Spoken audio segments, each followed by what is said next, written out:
Olá pessoal, vamos dar continuidade aqui no estudo do método das malhas. No vídeo anterior a gente iniciou o assunto e vocês podem perceber que lá a gente tratou de um circuito que só tinha fontes de tensão. Nessa segunda parte aqui, para a gente finalizar o estudo do método das malhas, eu vou apresentar para vocês como resolver um circuito quando existem fontes de corrente.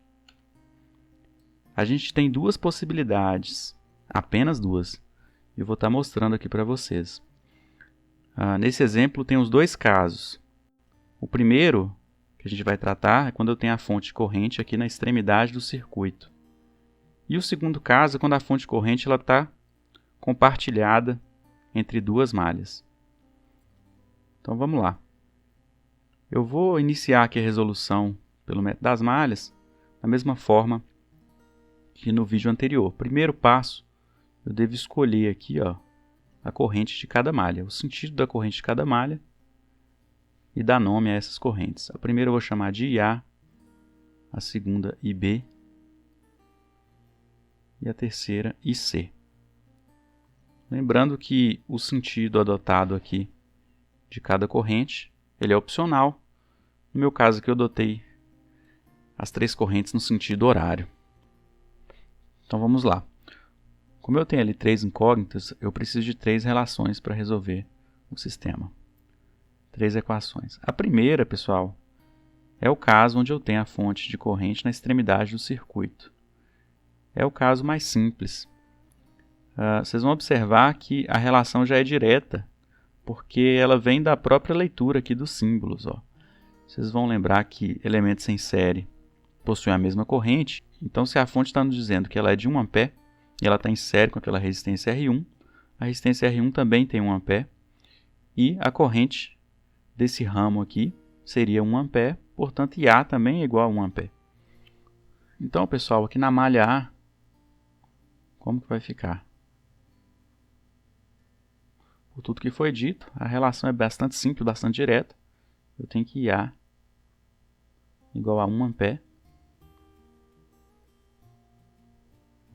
porque eu tenho ali a minha fonte de corrente na extremidade do circuito. Então, na verdade, ela já nos indica qual que seria a corrente daquela malha. O segundo passo, eu vou analisar aqui a malha B e C. Por que a gente vai analisar as duas malhas de uma vez?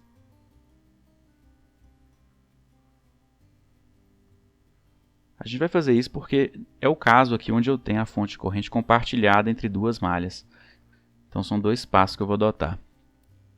Primeiro passo, eu tenho que descobrir qual que é a relação entre as correntes IB e C e a corrente da fonte I2, dessa fonte aqui de 2 A. Como que eu faço isso?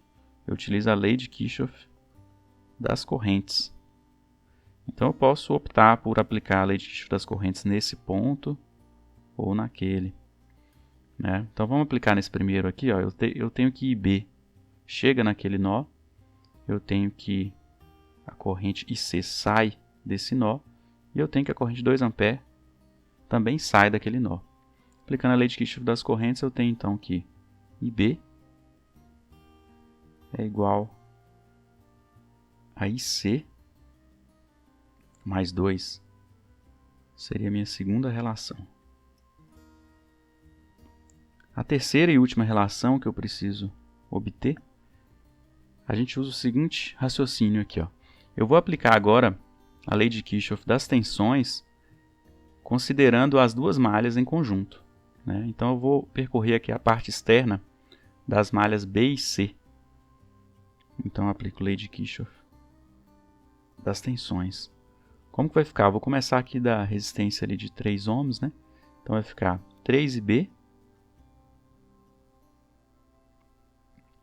mais 3IC mais 6, que multiplica IB menos IA. Lembrando ali que no sentido horário adotado, quando eu chego aqui nessa resistência de 6 ohms, a corrente IB sobe por ela, mas a corrente IA desce por ela. Então, por isso esse sinal negativo aqui.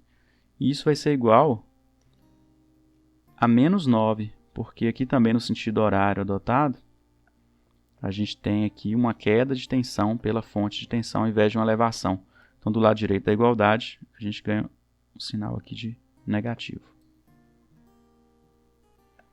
Ok. Organizando a expressão, eu fico com menos 6IA mais 9IB mais 3IC igual a menos 9. Eu posso agora dividir por 3 dos dois lados da igualdade.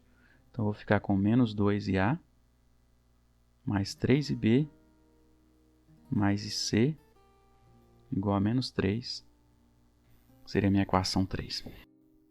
Agora, o que eu vou fazer? Eu já tenho uma solução e duas equações. Então, vou manipular essas expressões para obter IB e IC. Primeiro, eu jogo ali a expressão 1 em 3. Como que vai ficar, então? Eu sei que IA igual a 1 ampere, substituindo aqui. Eu fico com menos 2, passa para o outro lado da igualdade, mais 2.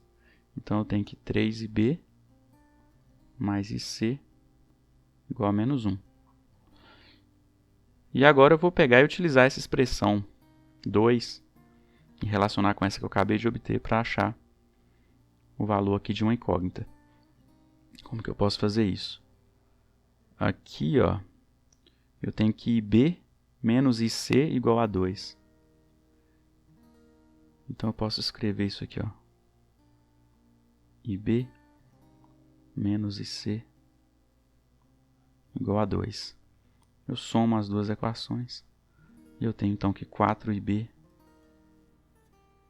vai ser igual a 1. Já tem minha primeira resposta. IB igual a 0,25 ampere.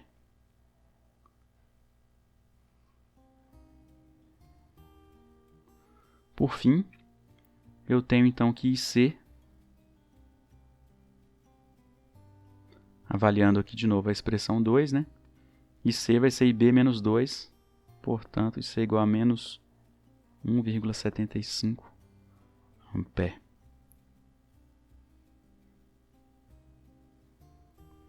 Então agora eu consigo responder a pergunta aqui do exemplo.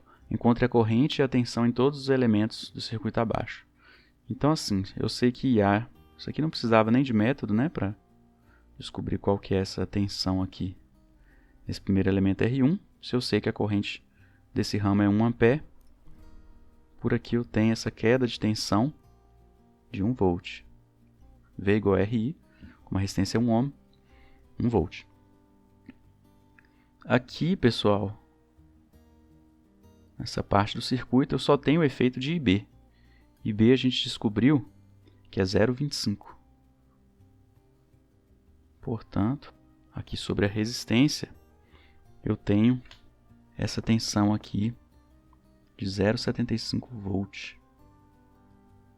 Continuando o raciocínio, eu encontrei que IC é menos 1,75 ampere. Então, na verdade, essa corrente aqui, ó, ela é positiva no sentido contrário de IC. Então, assim eu tenho 1,75 ampere. Logo, a diferença de potencial aqui nessa resistência, ela tem essa polaridade. E seria 3 vezes 1,75. Então, aqui eu tenho 5,25 volts. Continuando o raciocínio. Então, se aqui chega... Tudo vai bater, né? Se aqui chega 1,75 ampere. E aqui 0,25. Para cá só pode descer os dois da fonte. Falta a gente descobrir a corrente nessa resistência. Então, percebam que desse lado aqui chega 1 ampere. Se lá sai 0,25, então para baixo aqui eu também tenho 0,75 ampere saindo do nó. Pela lei de Ohm a gente sabe então qual que seria essa tensão nessa resistência, né? 0,75 vezes 6. Então eu tenho aqui 4,5 volts. Por fim, agora só falta descobrir então as tensões aqui sobre essa fonte corrente e aquela. Daí eu escolho aqui esse primeiro percurso fechado, né? Ou outro, né? E o somatório dessas tensões tem que ser, o somatório algébrico das tensões tem que ser igual a zero. Então nesse primeiro percurso eu tenho que aqui, ó, adotando o sentido horário, né? Desse ponto até esse, abaixou ali 1 volt. Daqui para cá, também abaixou mais 4,5. Então, essa fonte aqui vai ter que subir a tensão, elevar a tensão em 5,5 volts. Adotando o mesmo raciocínio por aqui, desse ponto aqui sobre R4, desse ponto até esse, subiram ali 5,25 volts. Daqui para cá, na fonte de tensão, diminuiu ali 9 volts. Então, no sentido horário, aqui dessa malha, a gente vai ter que ter uma tensão com essa polaridade de 3,75 volts. Então é isso, pessoal. Nesse vídeo eu apresentei para vocês a segunda parte do método das malhas, com circuitos aí contendo fontes de corrente.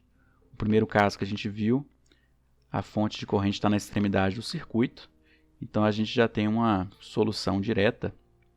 Sempre que isso acontecer, essa corrente da fonte de corrente pode ser associada diretamente com a corrente de malha. Lembrando, que nesse caso aqui, se por exemplo essa fonte de corrente tivesse o sentido contrário, IA seria igual a menos 1 ampere. Então sempre a gente tem essa solução direta. O segundo caso, a gente tem aqui a fonte de corrente compartilhada.